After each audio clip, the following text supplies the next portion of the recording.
buenos días. Estamos hoy, 1 de diciembre, en La Voz Joven, en el siguiente programa de Fundoro, el programa quincenal que tenemos sobre ciencia joven, en la radio. Y hoy estamos con el profesor Antonio Hernández. Buenos días. Con Agapito. Hola, ¿qué tal? Aquí desde Radio La Voz Joven, como muy bien dice Laura. Y está Tommy en cabina, como siempre. Soy Laura Hernández Esteves. Y hoy vamos a hablar sobre el Teide, pero antes de eso vamos a responder a la pregunta que quedó del programa anterior. Sí, señor, a la pregunta que, si recordamos, hizo Miguel Ángel, también de Fundoro, en el programa anterior. Yo quiero hacerle una propuesta a ustedes, si puede ser. Claro. Podríamos lanzar una cuestión para que las personas que nos oyen pensaran en esa cuestión y desvelamos la solución en el próximo programa. Como sabéis ganar, que hacer la pregunta al... Me gusta. Me parece una buena iniciativa. Sí. Bueno, pues yo voy a plantearla. Miguel ha dicho que Darwin se sintió muy preocupado cuando se enteró que Lord Kelvin había llegado a la conclusión de que la Tierra tenía una antigüedad de 6.000 años, ¿no? Porque él necesitaba tiempo para que su teoría de selección de evolución por selección natural pudiese actuar. La pregunta que yo quiero lanzar es, ¿y eso por qué?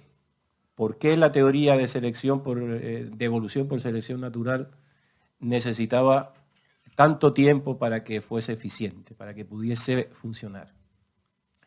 Hay una razón para que eso sea así. Y yo me gustaría que la audiencia reflexionara sobre la solución a esta pregunta. Es decir, ¿por qué, repito, por qué era tan importante para que la teoría de evolución por selección natural de Darwin, por qué era tan importante el tiempo para que esa teoría fuese realmente eficiente? Entonces, si les parece, en el próximo programa la persona que venga desvelará El misterio. el misterio. Muy bien. Perdón. La cuestión que dejó planteada Miguel Ángel es por qué Darwin necesitaba tiempo para su teoría y qué problema tenía con los cálculos de la ciencia de la época de Lord Kelvin, ¿no? Como sabemos, Darwin es conocido por la teoría de la evolución, aunque realmente su gran aportación a la ciencia no es la teoría de la evolución. Anterior a Darwin ya había teorías evolucionistas. Su gran acierto fue dar como un mecanismo que explicase la evolución de las especies y que explicase la gran diversidad que muestra la vida y la gran complejidad que muestra la vida. Por ejemplo, órganos como el ojo humano. Darwin, por el mecanismo de selección natural, dio en la forma de generar esa diversidad, en contra de no solo de las iglesias cristianas, que eran estrictas con el relato bíblico, sino de la propia ciencia de la época, que ponía en cuestión la evolución. Entonces, la selección natural actúa sobre la variabilidad de los organismos y con la presión del entorno y los mejores adaptados, aquellos que tienen caracteres que se adaptan a esas condiciones cambiantes del entorno, son los que van a transmitirlos a su descendencia. Esto explica no solo todos los organismos vivos, la enorme variabilidad, sino también la complejidad. Y se puede, desde una única célula podemos llegar a lo más complejo que podemos considerar que es el ser humano. Aquí ya Darwin elimina la necesidad de un diseño inteligente, de un diseño, un creador en la ciencia. Otra cosa es la fe. Y él era consciente de que necesitaba tiempo, mucho tiempo, millones de años. De hecho, en su primera edición sobre el origen de la especie por selección natural, él se aventura a hablar de que necesita pues, millones de años, 400, 500 millones de años. El relato bíblico lo limitaba a 6.000 años como mucho, con lo cual no valía. Pero la propia ciencia, y ahí es donde entra Kelvin, que era un reputado físico, un magnífico matemático, y era el dios de la termodinámica. De hecho, la escala, aquellos que estén en ciencia, la escala Kelvin, correcto, se debe a él. Laura lo conoce bien todo eso. Entonces, los geólogos hablaban de tiempo infinito y eso a Darwin le venía bien porque le permitía que esos pequeños cambios de generación en generación se fuesen acumulando y generase la variabilidad de los organismos vivos. Pero la Kelvin, la ciencia básicamente, el cálculo de Kelvin, tenía la autoridad académica, porque estaba muy bien considerado, él con sus cálculos sobre enfriamiento de la Tierra, enfriamiento del Sol, él como máximo daba 100 millones de años, 100 y pocos millones de años, 200 millones de años. Y eso a Darwin no le daba, le faltaban años. Y de hecho, en ediciones posteriores de la obra sobre el origen de las especies, ya deja de hacer referencia a los cálculos de años necesarios, ¿no? Y en su autobiografía dice, es que Kelvin era un dolor de cabeza porque... Me fastidió la teoría. No, no le cuadraba. Ya. El tiempo dio la razón a los evolucionistas, ya tuvimos que esperar a la radioactividad y que fuentes de calor distintas de las que emanan de la Tierra o vienen del Sol, y efectivamente la Tierra tiene miles de millones de años suficiente como para explicar la evolución. Y no vamos a entrar, la genética molecular incluso ha demostrado que es necesario mucho menos tiempo del que hablaba Kelvin por genes reguladores, pero no vamos a entrar. Laura, pues ahí está la respuesta.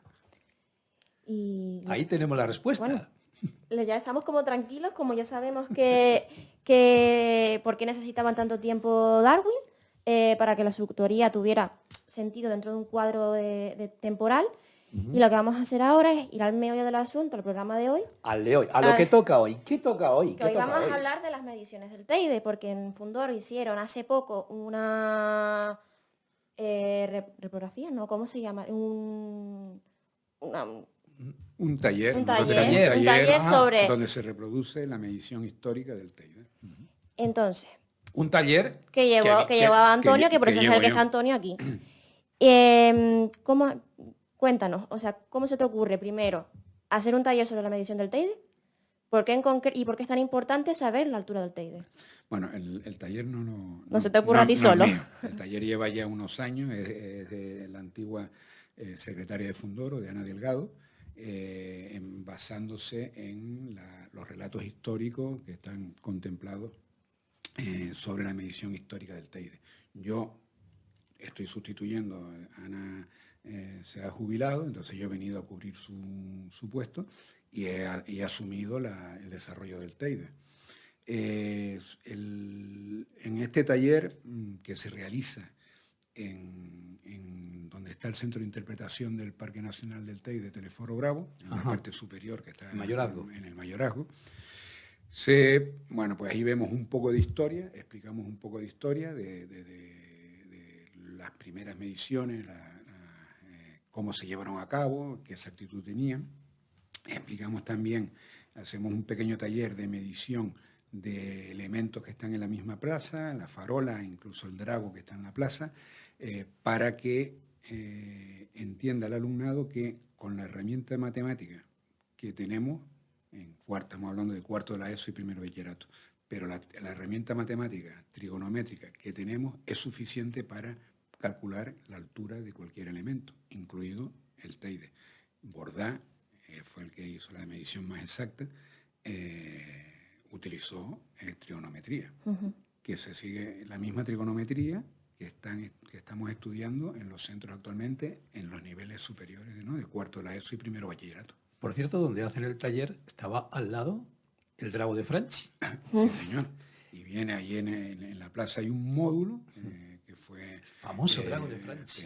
Y en el módulo hay un cuadro donde se ve al equipo de Bordá en el Jardín de Franchi, porque el taller se lleva a cabo al lado, en el mismo sitio donde estuvo uno de los puntos de medida de Bourdin, y está dibujado en el cuadro que está en el Museo de Dax en Francia, el famoso drago de Franchi. Era un drago majestuoso y en la copa, al final del tronco... Que en esa época todavía existía, entonces. Existía. Y subían por unas escaleras y había ahí una mesa de reunión, pues no me acuerdo cuántas. Qué bonito, ¿eh? La verdad que murió el drago. Pero ahí está el cuadro para atestiguarlo. Vale. A ver, respecto al tema del taller, mi primera duda, y creo que es la de los oyentes en general, ¿quién fue el primero en medirlo y cómo? La primera medición histórica del Teide se debe a, que se considera la primera medición histórica del Teide, se debe a Louis Fouillet. Okay. Vale. Louis Fouillet es un monje francés que envió en su día la Academia Francesa de las Ciencias, lo envió a fijar el meridiano cero en el Hierro. Pero le hizo escala en Tenerife y pues, me imagino que diría, bueno, pues ya que estoy aquí, voy a medir esa montaña que se ve tan alta, y porque es importante, ¿no?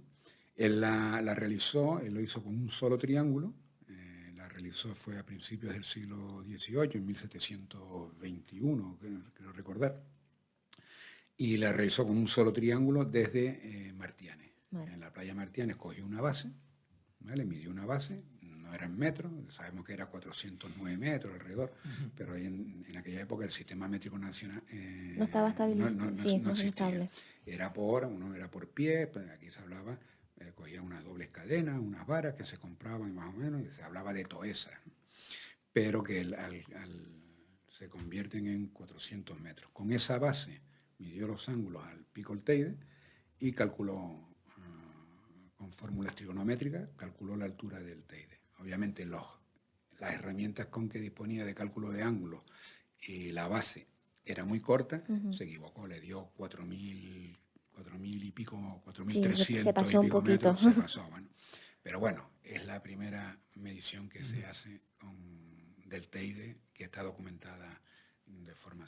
Por cierto, a Fouillet no lo tienen en Fundoro. Si no has visto la exposición, entrar en Fundoro, sí, en la Fundación Canaria Orotava de Historia de la Ciencia. Enfrente del bar Fariña, recordemos, así a la gente lo localiza antes. ¿El antiguo archivo de la FAJ? Efectivamente. ¿Te acabas de quedar? Loco, rapito, con el dato. Y nada más entrar a la izquierda, hay una exposición preciosa que se inauguró el año pasado sobre Fouillet. Sí, una sala. Sí, pero ambientada en el tiempo. Entras y estás sonando el sonido del bar, sí, del mar, el ruido de los barcos. Está muy bien, tienes que ir a verlo. Me imagino que Miguel Ángel habrá comentado. Sí, creo que lo comentamos. Y hay varias, se está trabajando, ¿no?, en otras salas de la colección museográfica, sí, no la de Fouillet, es visitable y está muy interesante. Y habla de la fijación del meridiano cero en el Hierro con respecto al meridiano de París, obviamente, porque Francia los franceses eran los importantes. Y bueno. Vale, entonces llega Fouillet, perdón, yo no di francés, di alemán. Y el siguiente que intenta medirlo, ¿quién es? Es Bourdin. Es Bourdin. Y ese ya, sí, ya lo... Sí, más o menos. Correcto, más o menos no. Exacto. Bourdin, hoy en día está considerado la altura del Teide de 3.715 metros, con 543 centímetros.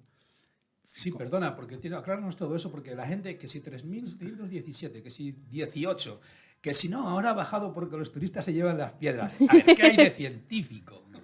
Vamos, el cálculo actual, bueno, comentar el cálculo exacto del Teide con la técnica actual está por el Instituto Nacional Geográfico, está fijado en 3.715 con 543 centímetros.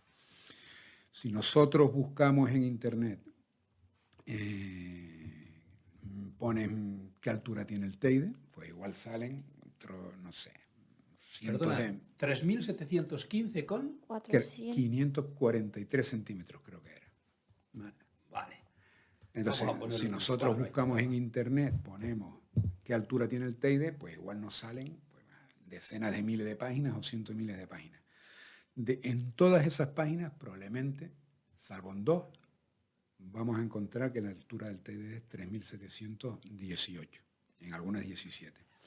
Y hay dos en que aparece 3.715, lo que hemos dicho. Una es la de Fundoro y otra es la del Instituto Nacional Geográfico. ¿Dónde está el error? ¿Por qué ha trascendido el 18 más que el 15? Que no es significativo, pero sí. ¿Por qué ha trascendido? Pues no está claro, no se sabe. Pero es lo que ha trascendido y ahora modificar eso. El otro día en un taller decía una compañera tuya, decía, ¿y por qué no se cambia? Digo, vale, entonces tú ahora coges correos electrónicos, teléfonos y haces cientos de miles de páginas y a las editoriales de los libros les dice, oye, estás equivocado en el dato. Ese es el problema de las redes sociales, de Internet, que da un mal dato, una noticia incorrecta y después eso no hay quien lo pare. Y bueno, y lo que decíamos, la medida actual es 3.715 y Borda a finales del 19 la estableció en 3.712 metros. Es decir, se equivocó, no llega ni a los 3 metros y poco. Porque él ya, por ejemplo, tú estabas comentando que la primera medición se hizo solo con un triángulo, triangulando no... No triángulo, sí, correcto. Lo que es así. Sí. Pero Borda, eso fue Fouillet. Borda sí, intentó también un solo triángulo. Ok. Vale, él también intentó en lo que es el final del barranco de Martianes, que hoy en día no existe por unas riadas posteriores, al parecer parte de él lo eliminó, pero él sí estuvo buscando un triángulo de una base lo suficientemente amplia para poder hacer la medición, el cálculo con un solo triángulo, pero no la encontró. O sea, el problema de los cálculos trigonométricos es que si uno de los lados es muy grande, necesita que los otros más o menos también sean grandes, del mismo tamaño, porque si no el error es lo que le pasó a Fouillet. Y bueno, pues él lo intentó Borda y no lo encontró. Borda, una anécdota, estuvo 2 veces, vino a hacer 2 mediciones, porque vino la primera en el año 71, creo que en el 71, y hizo las mediciones en la triangulación y cuando llegó a París se dio cuenta de que se había equivocado en un dato, en la toma de un dato, con lo cual no servía para nada. Estuvo RQR hasta que consiguió financiación para 4 años después volver y entonces ya hizo... Porque entonces no se podía decir, bueno, me he equivocado, espero un par de días, me cojo otro vuelo a Tenerife y bajo repetimos. Costo y repetimos. No se podía hacer eso en esos tiempos. No, correcto. Pero consiguió la financiación, interesaba conocer el dato de la altura del Teide y bueno, y volvió 4 o 5 años después y en 1776 tomó los datos correctos y llegó al dato de 3.712. Cuando, ya por irnos un poco más a lo específico y más científico, triangular, ¿cómo lo explicamos para que no...? Bueno, vamos a ver si conseguimos explicar lo que es, no lo que es triangular, porque eso es fácil. Triangular es hacer un triángulo. Triángulos, varios triángulos, sino medir a través de la triangulación. Vale, cómo se trianguló, ¿no?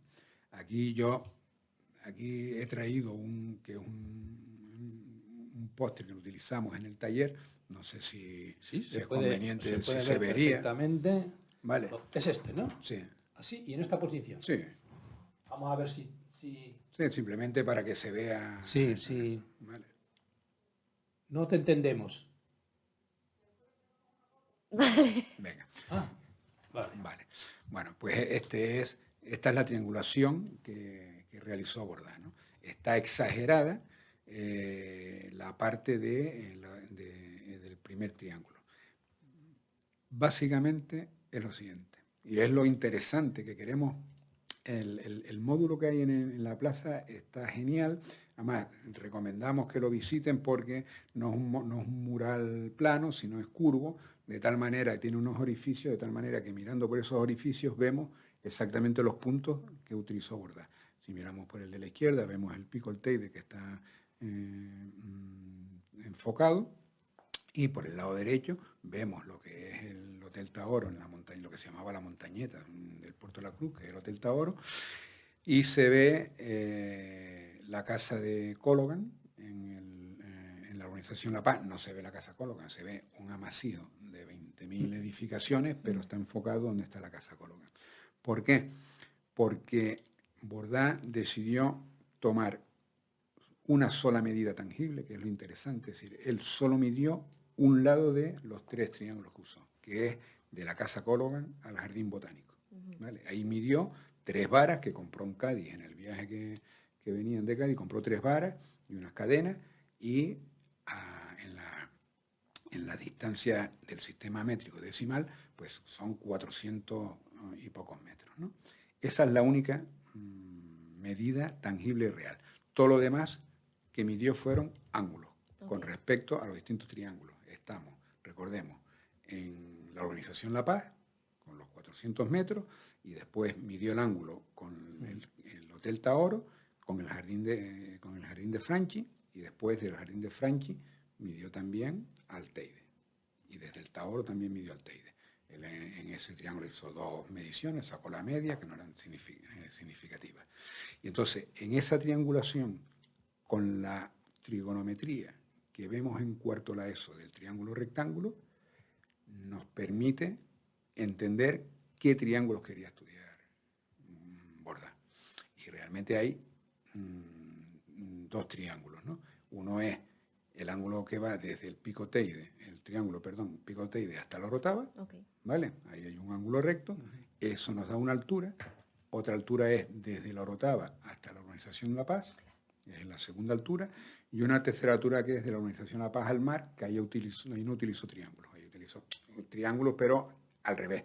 El río, en vez de coger grados de elevación, ángulos de elevación, utilizó ángulos de depresión desde La Paz hasta el mar, ¿vale? Utilizando el radio terrestre. Bueno, no vamos a entrar en eso.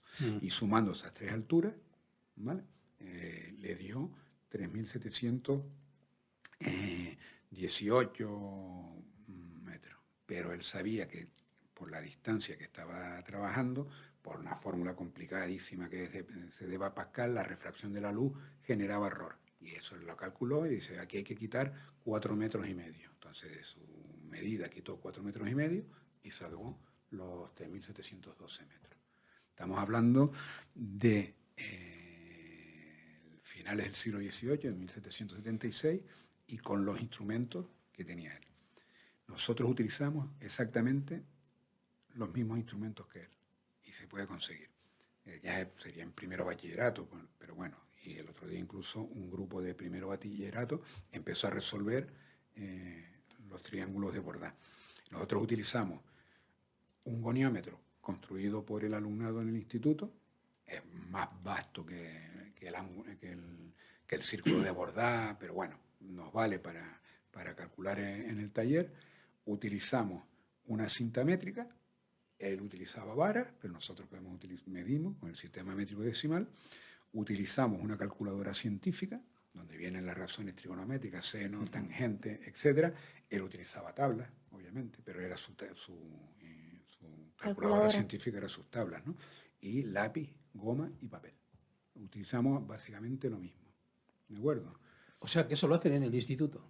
Sí, no, allí nosotros en el taller calculamos la altura de las farolas, los distintos grupos, se calcula la farola, y la del drago con una doble medición, que no vamos a entrar porque no tiene sentido, pero al drago, a la farola, nos permitimos llegar al pie de la farola, y al drago no se permite, ¿vale? Porque para que entendamos que se puede medir una altura sin tener acceso al pie. Pero, por cierto, ¿en qué instituto estás?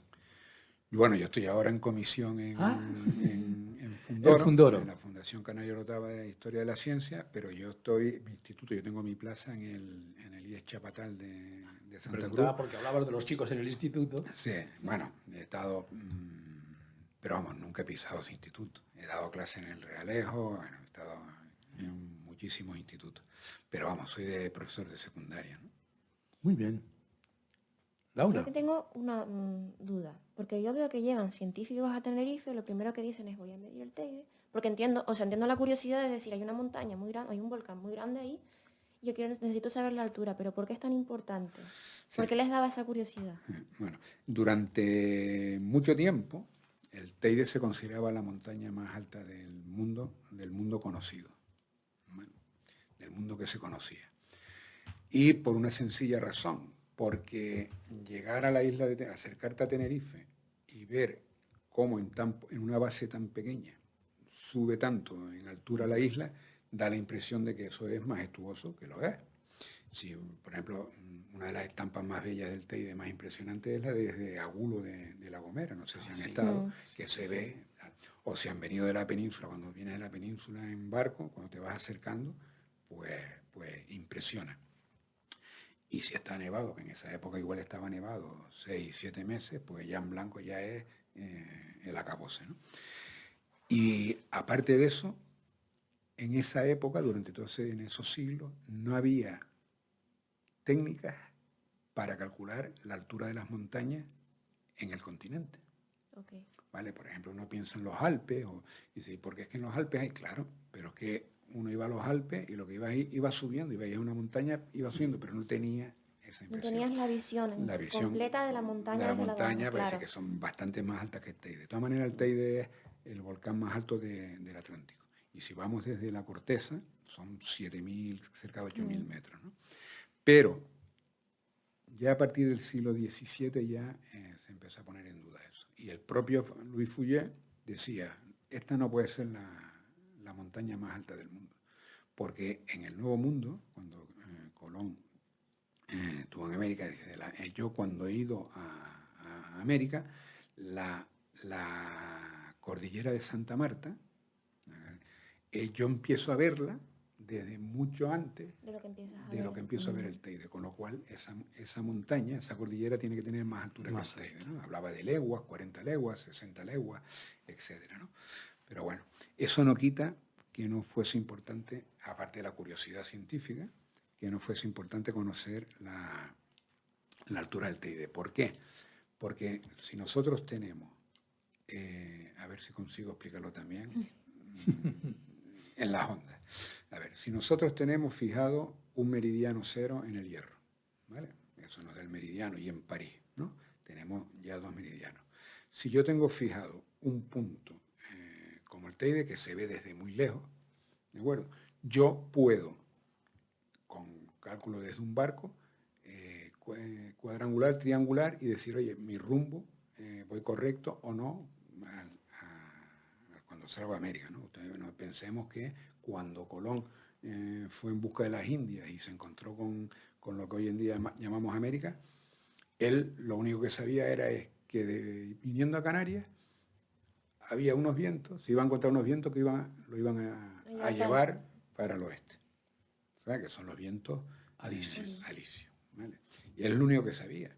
Entonces, pero se tiraban en cáscaras de nuez a lo que pasara. A lo que pasara. Estaba con astrolabios, veían las estrellas, pero no sabían en ningún momento en qué punto del planeta estaban, ¿no?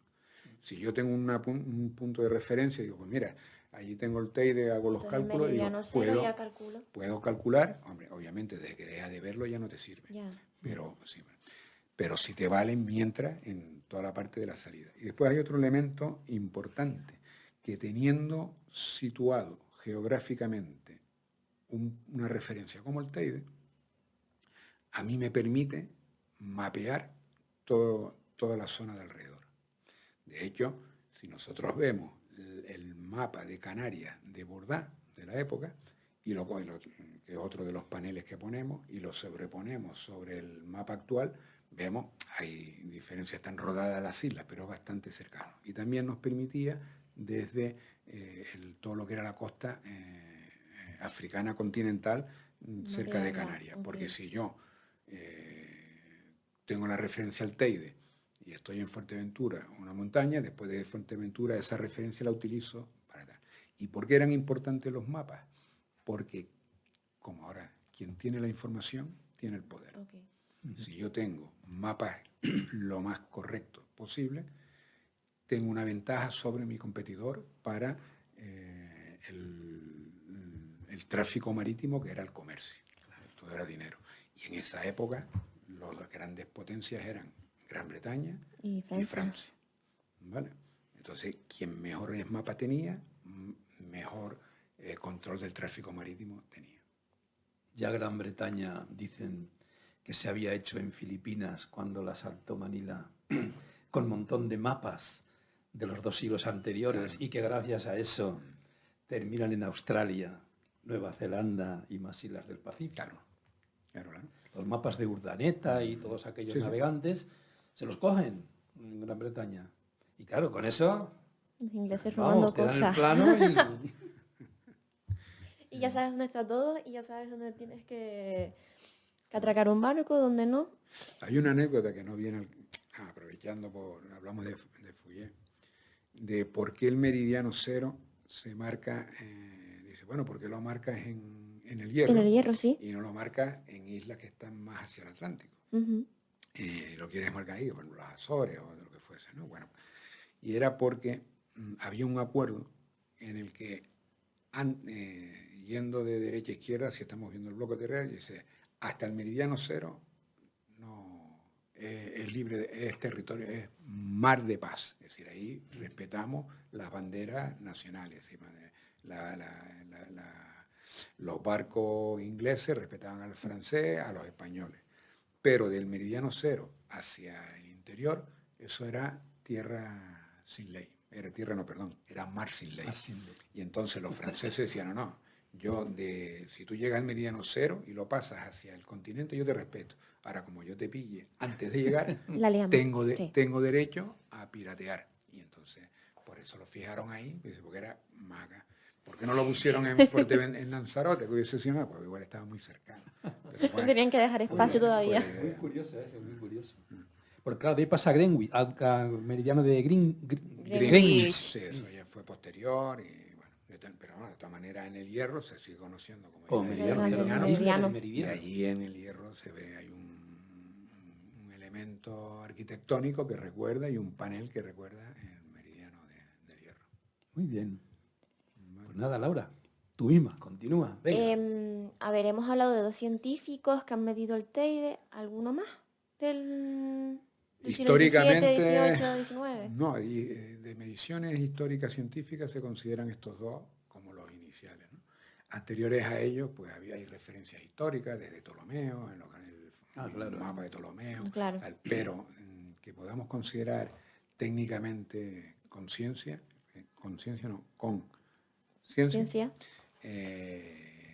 científicamente aceptable son ellos 2. Y Borda y casualmente son todos franceses. ¿Por qué son todos franceses, no? Sí. Bueno, eso es de la Ilustración. Sí, es correcto. Eso es Francia siempre enviaba en sus expediciones de la potencia, siempre enviaba científicos, siempre.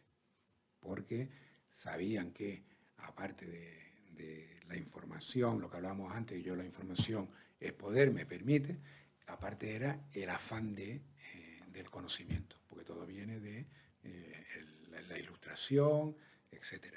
Y en España, en esa época, estaba Carlos III reinando, que se considera era un rey ilustrado, y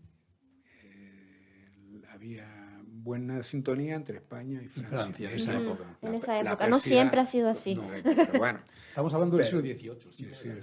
El siglo de la luz.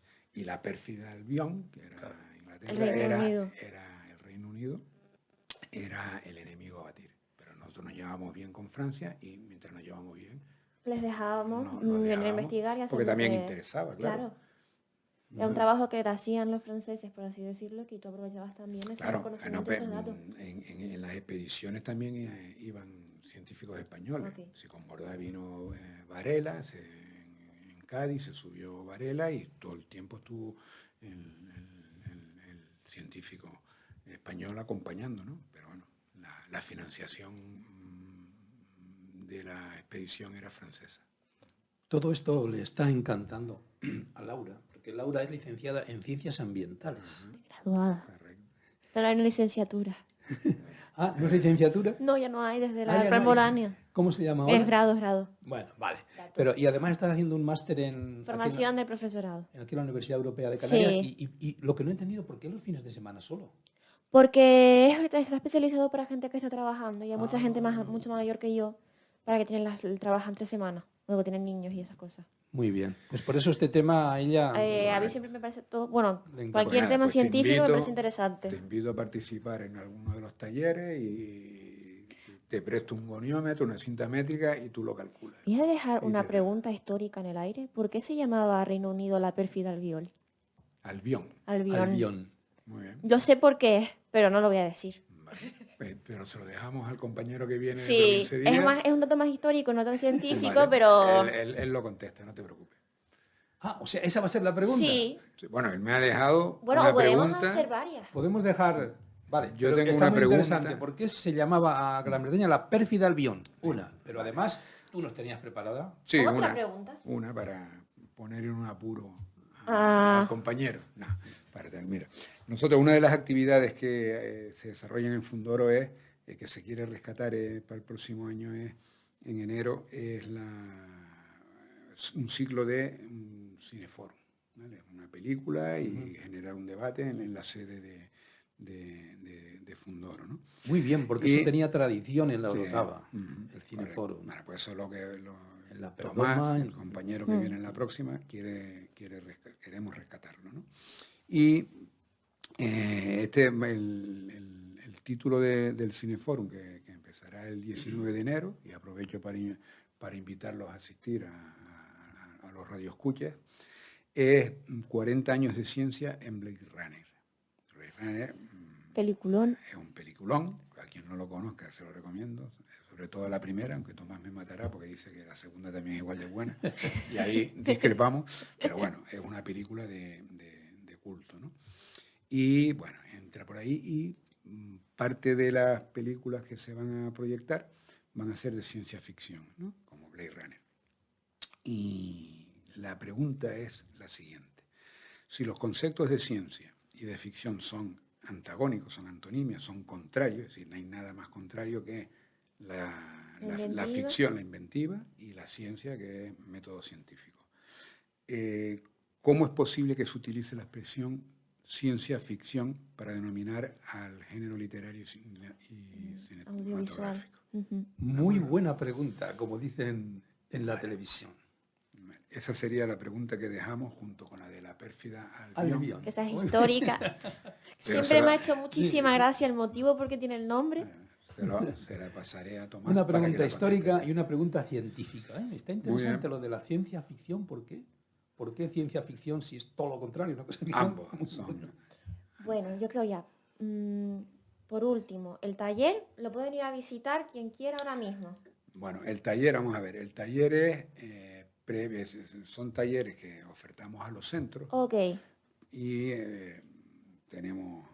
van viniendo los centros, incluso va a venir un centro del tablero, no el de Weimar, el de Maspaloma, de un centro de Gran Canaria, y van a venir específicamente al taller, ¿no? Y es a través de Fundoro, es una fecha, fijamos una fecha y realizamos el taller. De todas maneras, si alguien está interesado y un grupo, se puede poner en contacto con nosotros y podemos organizar el taller mismo y llevarlo a cabo. No es lo normal, pero bueno, en principio, si hay fechas disponibles, no hay problema. Y no obstante, insisto, les recomiendo que se den una vuelta por la plaza, que está en el Mayorazgo, debajo de la Iglesia de la Concepción, a mano izquierda, en la Casa Franchi, y está el módulo, y el módulo viene todo explicado, está la triangulación real de Bordá, una reproducción que no es de Bordá. La hizo porque Bordá no dejó la triangulación, pero Humboldt, leyendo los diarios de Bordá, hizo la reproducción. Y está tanto en el panel como en el suelo también está recogido la triangulación. Y en la página web de Fundoro tienen los datos para poder llegar a los cálculos, si tienen interés. También tiene Facebook Fundoro. Tiene página en Facebook, o sea que si se quieren poner en contacto no hay motivo por no querer. Correcto. Se puede perfectamente. Muy bien. Pues yo quiero recordar, antes de que terminemos, hoy que está tan de moda el Teide. Está tan de moda no solamente por el lado ambiental del Teide, también por el turístico, por los más de 3 millones de turistas que van por allí, porque está en antena siempre el PRUC, ¿no? El plan, sí, yo debería haber dicho algo al principio. Sí, el plan importante. del Teide, hay mucha polémica con esto y con tantos millones de turistas por allí y con el uso que se le da al Teide y que es patrimonio mundial, pues recordar a todos los que están en este debate y a tantos turistas como lo visitan anualmente, que tiene 3.715,543 metros. Espérate, yo creo que hay un dato relevante, bueno, no relevante, pero que debería comentar, y es mi TFG, a ver cómo lo explico, mi TFG era la viabilidad de implantar un sistema de pago en el Parque Nacional del Teide para controlar la subida de turistas. Creo que los denominé, había diferentes tipos, era los interesados, aquellos que tenían un interés científico en subir, que siempre son los que van a cuidar el medio, y aquellos que son los domingueros, no los denominación el TFG, pero que no suelen cuidarlo. Entonces, quiero, aparte de que ya estamos hablando del Teide y de la importancia histórica que ha tenido y natural, comentar, que esto también lo tuve una conversación en otro programa de radio con alguien, que el Parque Nacional del Teide es un parque nacional, no es por aventura. Eso es. Muy bien. Y ya con eso. Sí, estoy de acuerdo. Exactamente, ¿qué Te quiero decir que cuando vayamos arriba, cuando sean las Perseidas, cuando suban 2.000 coches, claro que sí. arriba, y cuidemos lo que es el patrimonio, nuestro patrimonio, que es importante, que es histórico, que es algo natural, que solo existe uno en el mundo, es único, y que no... Claro. Y que subir de manera masiva no es la forma correcta de ir a visitarlo. Es un espacio natural y, de hecho, pues a veces también viene bien que cuando se visita en plan turístico pues se cobre alguna tasa, porque tú vas al Parque Nacional de Timanfaya y te cobran. Sí. Correcto. Tú vas a los grandes lagos de Argentina y el Perito Moreno y te cobran. Tú vas, te cobran, además, hombre, hay tasas asequibles. Si eres del lugar, no, si eres... vas en plan alumno o en plan investigación, ¿no? En fin, hay diferentes, pero que dentro del debate se lo que tú contemplar, planteas, para que no... es decir, o dejamos libre acceso y entonces no se puede impedir lo que tú dices, Claro. o solo hay dos opciones, o lo prohíbe o lo regula. Y es mejor Prohibir regularlo. Hay que regularlo. Eso está claro. El acceso, prohibirlo no es de recibo, con lo cual hay que regularlo. Pero efectivamente lo importante es por donde empezaste. El Teide es un parque, es un espacio natural protegido. Y no es por aventura.